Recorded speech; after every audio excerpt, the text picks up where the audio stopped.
and welcome back to the Inside of My Head, where I've just binged my way through Pacific Rim: The Black Season 2. Now I'm going to start out with a spoiler-free video, because I know it's going to take a little while for everybody to have seen it, and it's also going to take me a little while to get a full spoiler review put together and out there. Plus, it always takes me a little while to get to grips with my own thoughts about these things, like digest it a little bit. So I always prefer to watch these things at least twice before I speak about these things in any great detail. So give me a couple of days on that. And of course, get subscribed to the channel because I'm really eager to hear what you guys thought as well. So this video is just going to be the broadest strokes I can possibly paint here. I'm not going to go into any detail whatsoever. It's just mainly about my initial gut reaction.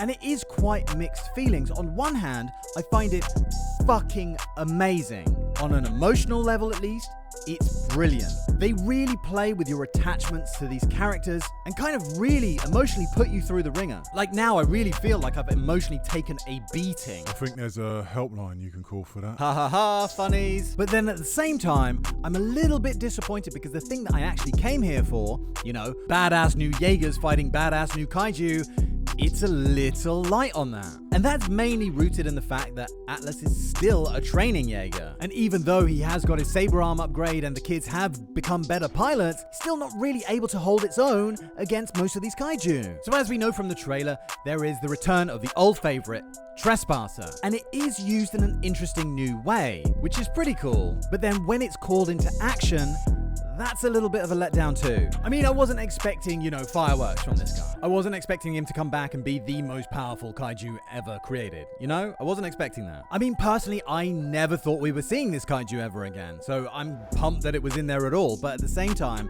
I would have liked a full, huge combat scene. And a perfect example of what I'm saying, like with my mixed emotions about the whole thing, the perfect example of that is Apex. On one hand, what happens with him is really noble, it's really honorable. I don't want to say too much though. But on the other hand, you wanted more. That's just the bottom line. You want more out of this character. There is a very, very, very brief explanation for Boy's origin, but again, it's so brief that it's a bit of a letdown too. There is a Category 6 kaiju in here as the final boss. It's called Breacher and it looks awesome. But again, they could have got so much more out of this character.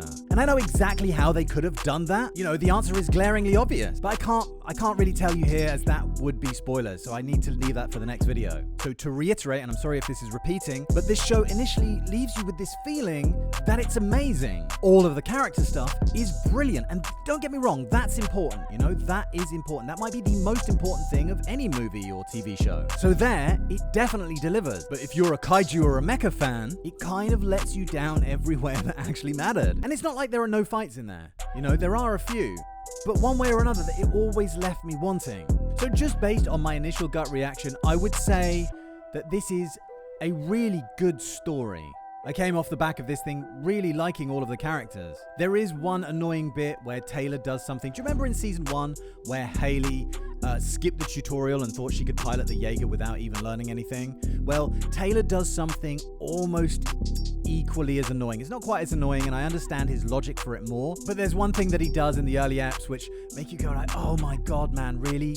You know that's the wrong decision. Why did you do that? But that aside, I didn't really find any of the characters annoying. In fact, there are loads of really endearing moments in here. If you ask me to compare it to season 1, that's a tough question, but I think season 1 might just edge it. You know, the opening of season 1 was really powerful with the fall of the Australian continent, with the death of Zeus Marauder. The stuff with Apex was probably better in season 1. I'll think about this a little bit more, but I think that Sean was probably a better villain than the High Priestess was. I'll get back to you on that though. Right guys, obviously I'm saving the meat and potatoes of what I actually want to say for the spoiler review, which I'm gonna try and have out tomorrow. So make sure you get a like on the video and make sure you're subscribed so you don't miss those. Because in those, I'm going to discuss probably the most pertinent question. Will there be a season 3 or a spin-off?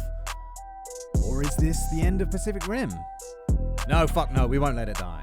Trust me, there is plenty to talk about in season 2, so please do consider hitting subscribe because it really makes me feel nice. So I am going to start watching this again right now. I'm going to start writing up my spoiler review, and I'll let you know if any of my feelings that I've discussed here changes upon repeat viewing. So until then, thank you very much for watching, and cheerio, bye!